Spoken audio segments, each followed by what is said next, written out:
இந்த வார திரை விமர்சன நிகழ்ச்சியில நம்ம பார்க்க இருக்க போற படம் டார்லிங் 2. கடந்த வருடத்தோட ஆரம்பத்திலேயே என்ற பிரம்மாண்டமான படத்துடன் வெளிவந்து ரசிகர்களோட மனதை கவர்ந்த படம் தான் டார்லிங். இந்த படத்தோட தொடர்ச்சி என்றில்லாமல் டைட்டிலை மட்டுமே வைத்துக்கொண்டு வேறு ஒரு கதைக்களத்தில் வெளிவந்துள்ள படம் தான் டார்லிங் 2. அறிமுக இயக்குனர் சதீஷ் சந்திரசேகர் இயக்கத்துல கலையரசன், மெட்ராஸ் ஜானி, காளி வெங்கட் இவர்களுடைய நடிப்புல இளம் டெக்னீஷியன்கள் கூட்டணியில் இந்த படம் வெளிவந்துள்ளது. கதைக்களம்: திருமணத்திற்கு முன் வேண்டா வெறுப்பாக பேச்சுலர் பார்ட்டிக்கு வால்பாறை செல்கிறார் கலையரசன். இவருடன் மெட்ராஸ் ஜானி, காளி வெங்கட், கிருஷ்ணா, அர்ஜுன் செல்கின்றனர். இந்த பேச்சுலர் பார்ட்டிக்கு முக்கிய காரணம் ரமேஷோட தம்பி மரணம் தான். இவர்கள் கேங்ல ஒருவர் காதல் தோல்வியால தற்கொலை செய்து கொள்கிறார். இதனால் சோகத்துல இருக்கும் புது மாப்பிள்ளை கலையரசன் மனதை மாற்ற பேச்சுலர் ட்ரிப் அடிக்கிறார்கள். வால்பாறை கெஸ்ட் அவுட் சென்றவுடன் ஒரு ஆவியோட ஆட்டம் ஆரம்பிக்கின்றது. அர்ஜுன், காளி வெங்கட், ஜானி என அனைவரையும் அச்சத்தில் உரிய வைக்கின்றது.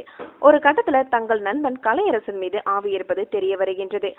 அந்த ஆவியிடம் நீ யார் என்று கேட்க, நான் தான் உங்கள் நண்பன் ராம், தம்பி அரவிந்தால் தான் நான் இறந்தேன், எனக்கு அவன் உயிர் வேண்டும் என கேட்கின்றது.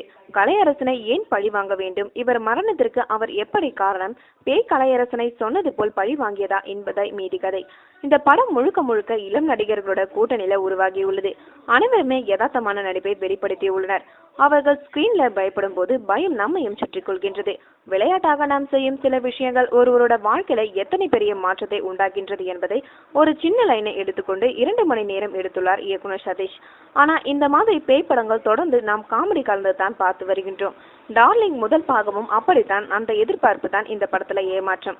படம் டெக்னிக்கலாக அனைவரையும் கவர்ந்து இழுக்கிறது. அதிலும் ரதனோட இசை நம்மளோட அச்சத்தை கொண்டு வருகின்றது. இருளிலும் சின்ன லைட் வெளிச்சத்துல ஒளிப்பதிவை மிரட்டியுள்ளார்.